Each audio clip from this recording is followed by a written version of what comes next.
In the beginning, there was earth.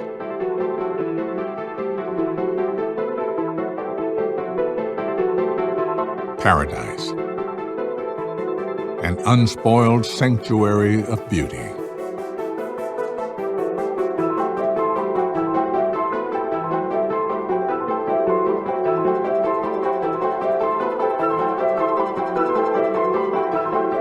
The only place in the known universe capable of creating and sustaining life.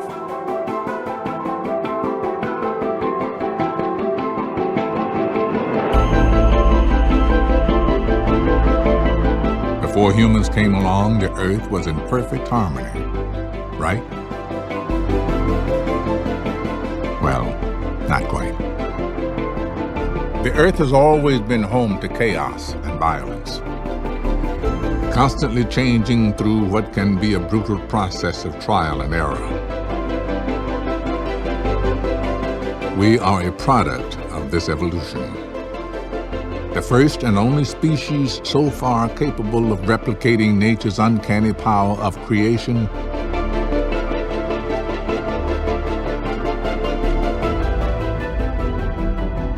and destruction.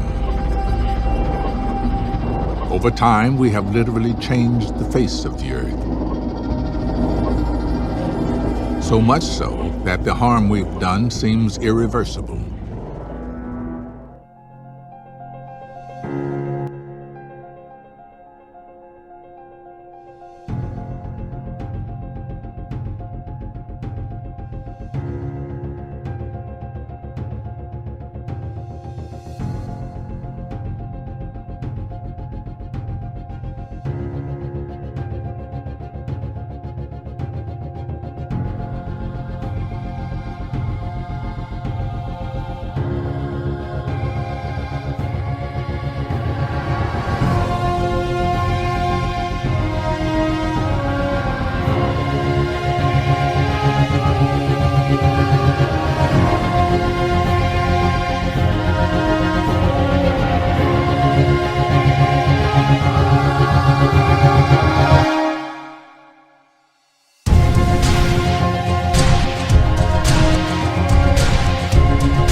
We're in this unique situation of environmental crisis that is astounding.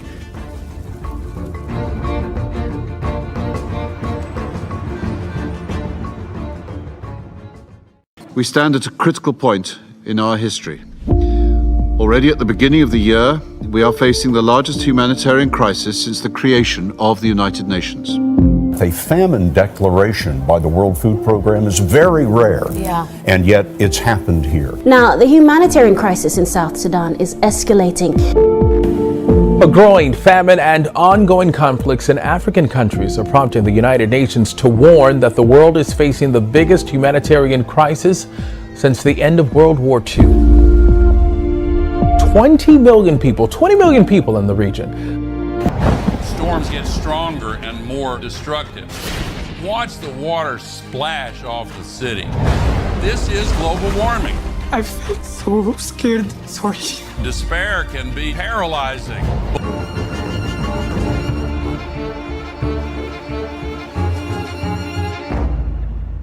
The big risk is that our generation is the last one that can address absolutely pivotal environmental threats on the planet. And we're the last ones that can do it because we're so close to dangerous thresholds that if we waste another generation, we will no longer be able to avoid a lot of calamities. And so we're the last ones on that threshold. Peru is facing the most serious floods in the last 20 years. Heavy rain triggered the overflow of 3 rivers.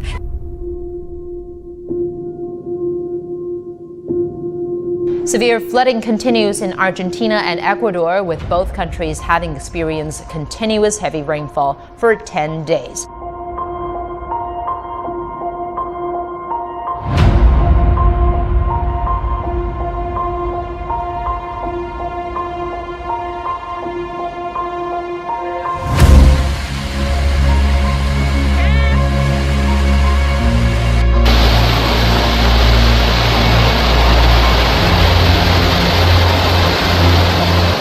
And it was just devastating. I had never seen nothing like this before.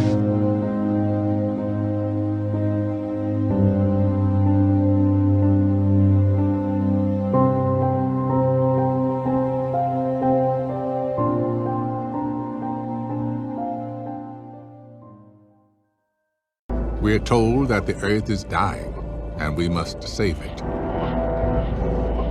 It's a heroic notion, but it hasn't been very effective in changing our behavior so far. Nor is it true. The Earth isn't in danger. Not yet. It has survived through far worse than this, but it is changing.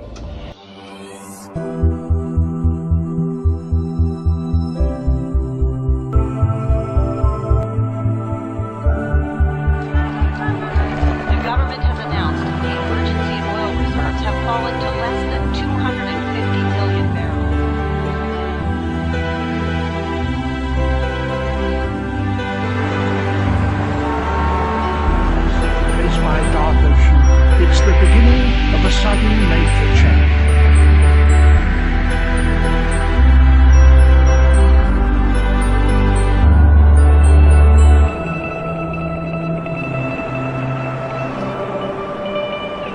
Most nutritionists will tell you that bad food and a lack of exercise are the main contributors to obesity.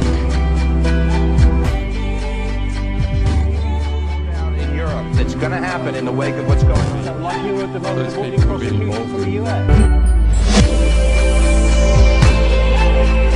Today, 775 million adults are illiterate. 61 million children are not even in primary school, and 75 million young people are out of work. The next 20 years will see the world's population reach 8 billion. And for the first time in human history, most will not live in poverty. 60% of the world's population will live in big cities. That's 1.5 billion more than now. The world's middle class will increase from 1 to 3 billion.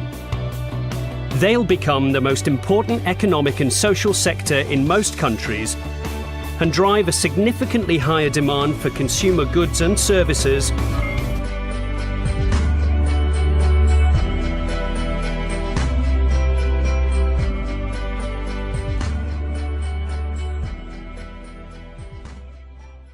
We're in the middle of really profound change, no question about it. The most criticized scene in the movie An Inconvenient Truth was showing that the combination of sea level rise and storm surge would flood the 9/11 memorial site, and people said, what a terrible exaggeration. Hurricane Sandy slammed into New York City last night, flooding the World Trade Center site. Consequences of our voracious lives are spiraling out of control. Are we pushing the natural world towards a crisis? Where do we go from here? This is like the last effort of a particular phase of civilization. It's its last gasp, really, and I often use the metaphor of the caterpillar becoming the butterfly, because the caterpillar crunches its way through the ecosystem. It's very destructive. It eats 300 times its weight in a day until it's so bloated that it hangs itself up and goes to sleep. and its skin turns into a hardened chrysalis. And then in its body you get these imaginal cells, biologists actually call them that, forming within the caterpillar's body. The caterpillar's body then actually becomes a nutritive soup for those cells. But what's important about that metaphor is that the old and the new coexist for a while. And it's the job of the caterpillar to preserve its life. It's a desperate government that we have now trying to control oil in the Middle East and wanting now to promote nuclear energy and all these things that they know better, but they have to play out the role of protecting themselves. It's their job. And if you love butterflies, you don't go around stepping on caterpillars. So we can't hate them, it doesn't do any good. But if you want alternative energy, you don't ask an oil economy administration to produce it for you. We have to produce it. We imaginal cells have to show that it's cheaper, more efficient, and more effective. This, to me, is the most exciting new development. We're seeing a tremendous amount of positive change. The basis is there, but it's still not enough.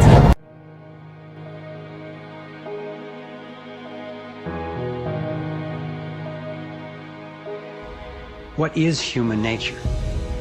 Are we humans what the elite would have us believe? Stupid, greedy creatures who, if left to our own devices, would devolve into violence and chaos, and so for our own good must be ruled over by a self-appointed elite? Or are we naturally caring and creative?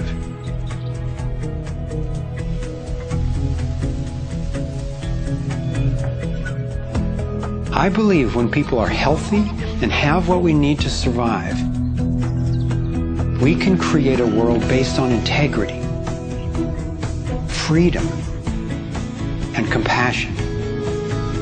A world where everyone can thrive. Which of these two views will shape our future? That's our choice now. Essential interdependence of all humankind. That we are human only through the humanity of other human beings. We can speak about the essential goodness of all human beings. We've been through rough times. The bad, the evil, doesn't have the last word. It's ultimately the goodness and laughter and joy and caring and compassion. Those are what are going to prevail in the end. Help make our planet a more peaceful, healthy, and equitable place to live. The path of forgiveness instead of revenge. The path of reconciliation instead of retribution. I believe that in the end, it is kindness and generous accommodation that are the catalyst for real change.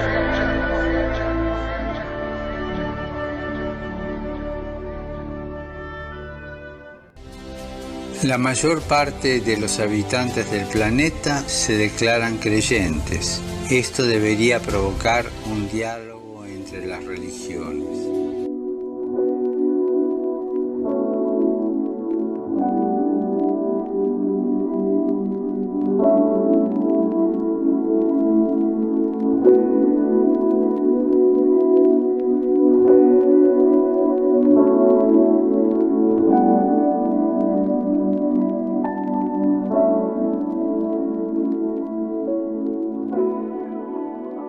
There really is the potential to cooperate. For consumers and producers, justice is an opportunity to be seized. When trade is fair, when both buyer and seller benefit, everybody can prosper and earn a decent living. How can there be justice and equity between people whose only tools are their hands and those who harvest their crops with a machine and state subsidies? Let's be responsible consumers. Think about what we buy. It's too late to be a pessimist. I've seen agriculture on a human scale. it can feed the whole planet. If meat production doesn't take the food out of people's mouths. I have seen fishermen who take care of what they catch and care for the riches of the ocean. I have seen houses producing their own energy. 5,000 people live in the world's first ever eco-friendly district in Freiburg, Germany. Other cities partner the project. Mumbai is the 1,000th to join them. The governments of New Zealand, Iceland, Austria, Sweden, and other nations have made the development of renewable energy sources a top priority. I know that 80% of the energy we consume comes from fossil energy sources. Every week, 2 new coal-fired generating plants are built in China alone. But I have also seen, in Denmark, a prototype of a coal-fired plant that releases its carbon into the soil rather than the air. A solution for the future? Nobody knows yet. I have seen in Iceland an electricity plant powered by the Earth's heat, geothermal power. I have seen a sea snake lying on the swell to absorb the energy of the waves and produce electricity. I have seen wind farms off the coast of Denmark that produce 20% of the country's electricity. The USA, China, India, Germany, and Spain are the biggest investors in renewable energy. They have already created over 2.5 million jobs. Where on earth doesn't the wind blow? I have seen desert expanses baking in the sun. Everything on Earth is linked, and the Earth is linked to the sun, its original energy source. Can humans not imitate plants and capture its energy? In 1 hour, the sun gives the Earth the same amount of energy as that consumed by all humanity in 1 year. As long as the Earth exists, the sun's energy will be inexhaustible. All we have to do is stop drilling the Earth and start looking to the sky. All we have to do is learn to cultivate the sun. All these experiments are only examples, but they testify to a new awareness. They lay down markers for a new human adventure based on moderation, intelligence, and sharing.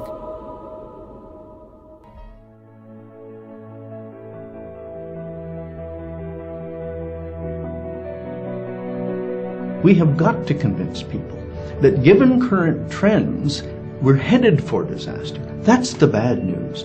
This new knowledge gives us the possibility of acting in ways that create a brilliant future for all of us. So we need, as environmentalists, as good economists, as just concerned citizens, to begin to discern that a brighter future comes from making change.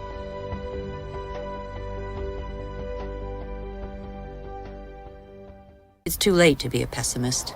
Worldwide, 4 children out of 5 attend school. Never has learning been given to so many human beings. Everyone, from richest to poorest, can make a contribution.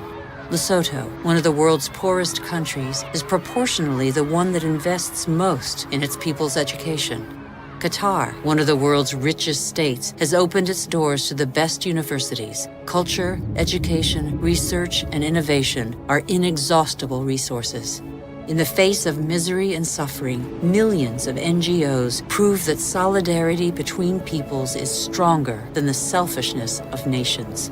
In Bangladesh, a man thought the unthinkable and founded a bank that lends only to the poor. In 30 years, it has changed the lives of 150 million people.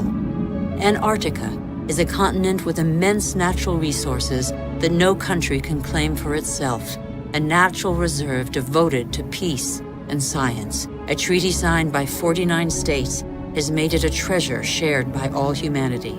It's too late to be a pessimist. Governments have acted to protect nearly 2% of the world's territorial waters. It's not much, but it's 2 times more than 10 years ago. The first natural parks were created just over a century ago. They cover over 13% of the continents. They create spaces where human activity is in step with the preservation of species, soils, and landscapes. This harmony between humans and nature can become the rule, no longer the exception. In the United States, New York has realized that nature does for us.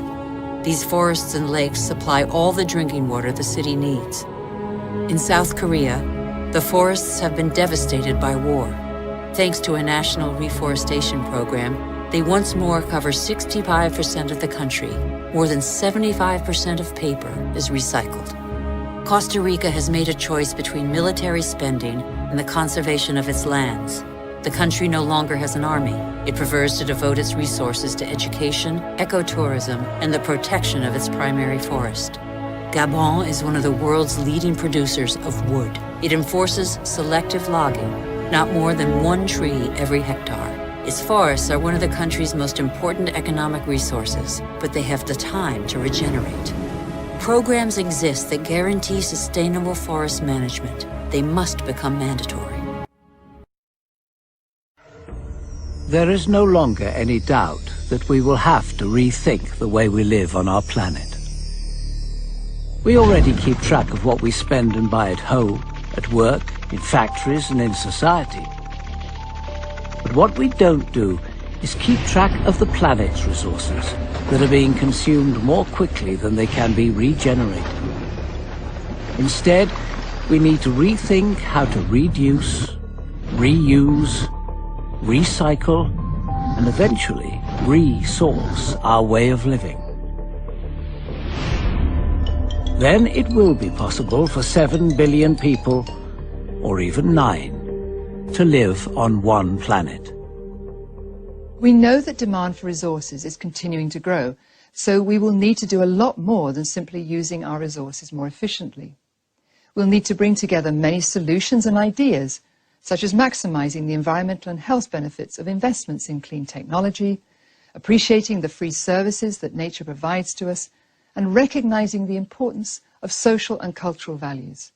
But perhaps most critical is that people will need to see that by changing the way they use resources, they will also improve other aspects of their lives.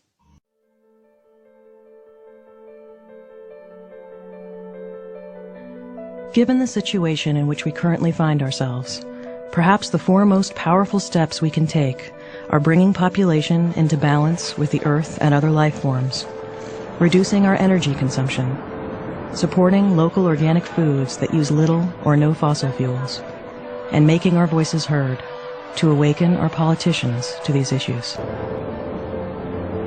It turns out when you look carefully at it, you find that the one variable that determines whether population explodes or not is the power of women in a culture.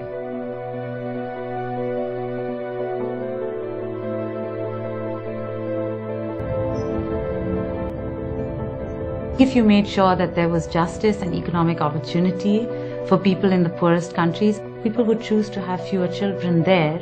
And if people were consuming less here and were sharing more of what they had with the rest of the world, you actually do begin to get the outcomes that both address concerns around population as well as environmental sustainability. We are, without doubt, the most inventive and powerful creature on the planet.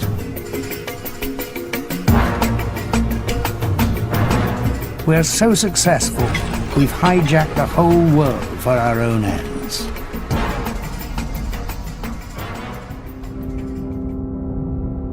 We have even extended our scope into space. This is a pivotal time in the Earth's history. Look at the planet as satellites do, and we see that we have become a global force ourselves. Seen from space, humankind's influence can be considered a natural process. The gases released by ships and aircraft, cars and power stations are caused by an animal the Earth itself produced. But there is one key difference.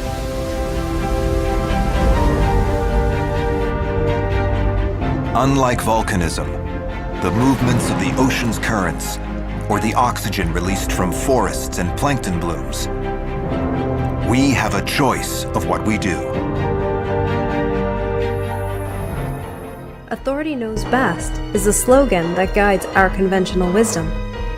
We, meanwhile, are left to mind our own business, go on with our lives, and attempt to live happily ever after, as long as we conform to the norms forced upon us.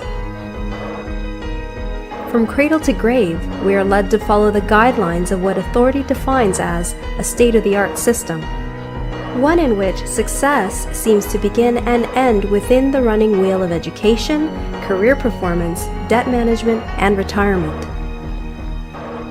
A vibrant economy is the ultimate priority of our global hierarchy, while a vibrant planet, the respect of all life forms, healthy foods, peaceful ways, and conscious actions seem to be a mere subject of conversation, often turned into a few fundraising campaigns with very little or no impact at all. Can we do it? It's crunch time at the climate change conference in Paris. Still some really tough negotiations going on. What would it take to shift to renewables? I'm talking about breaking the impasse. Virtually every nation in the entire world agreed to get to zero greenhouse emissions. It is unprecedented. Mass extinction has happened on Earth before, and because of our actions, it is on the verge of happening again. Which means changing our actions moving forward is the one thing that can prevent our extinction. We must produce and consume sustainably. Fight desertification and flooding. Be more resilient, more adaptive. Support sustainable cities and human settlements. We must conserve all that we love. Protect our oceans. We can guard that which gives us life. Our best chance for survival lies in continuing to imitate nature, drawing inspiration from its awesome power. Most of us understand intellectually that we are connected to each other and our fate is tied to our planet. But now that we have the means and knowledge to effect change, we have to act. We've already found many of the answers we need in the natural world. The process of changing the Earth back into a place that will support us is well underway. Progress is being made, and there is reason to be optimistic.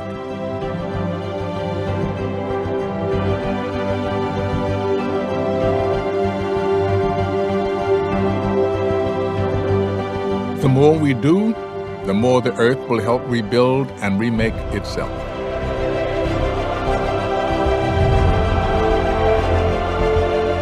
What is needed is a concerted effort.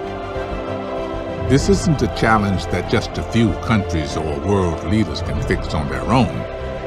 It's going to take all of us, through actions large and small.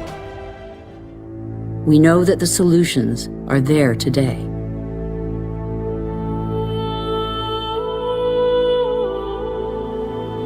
We all have the power to change.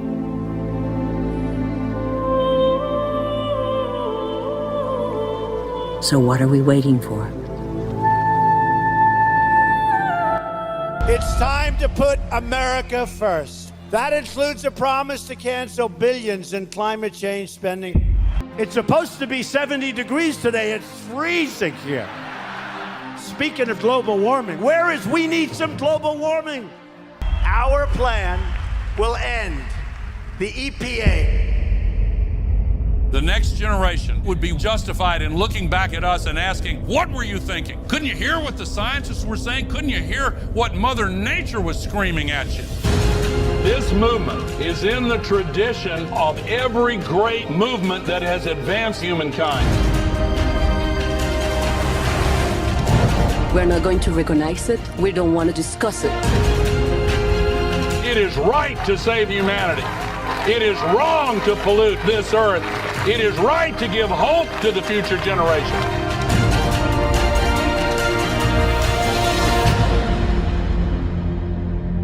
Don't let anybody tell you that we're going to get on rocket ships and live on Mars.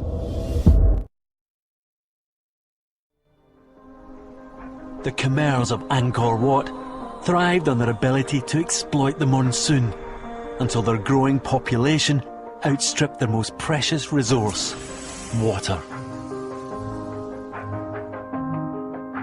The Anasazi of Chaco Canyon came to ruin when a change in the El Niño cycle led to a sudden, prolonged drought. The Minoans of Santorini flourished in blissful ignorance of the volcano beneath them that would one day destroy their civilization.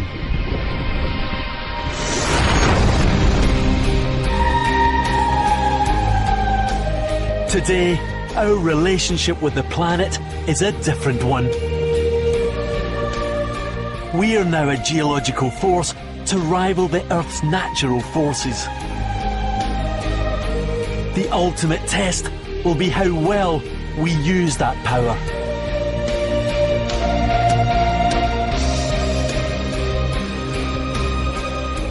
As a species, we like to think that we're special. Well, this is our chance to prove it.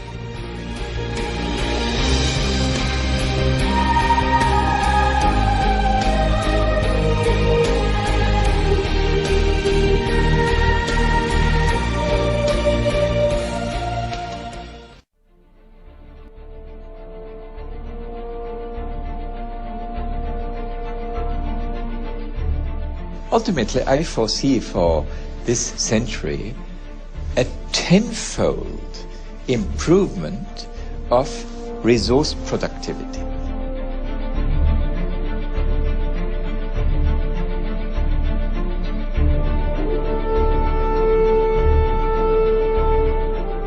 We need to decouple the rate of economic growth from the rate of resource use.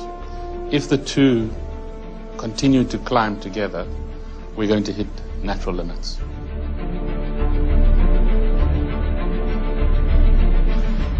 Of course, everything has to be based on life cycle analysis, where you compare the advantages or possible disadvantages of recycling versus use of primary resources.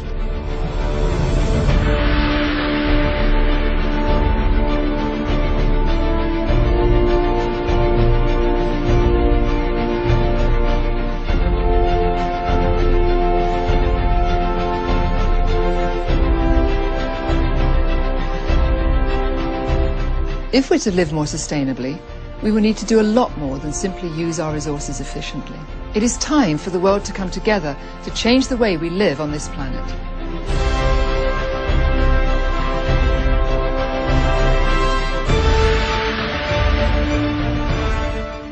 We've got to now see how we can get full satisfaction, full human fulfillment by finding new ways to do things that we like and make us better human beings without having to keep raping Mother Earth.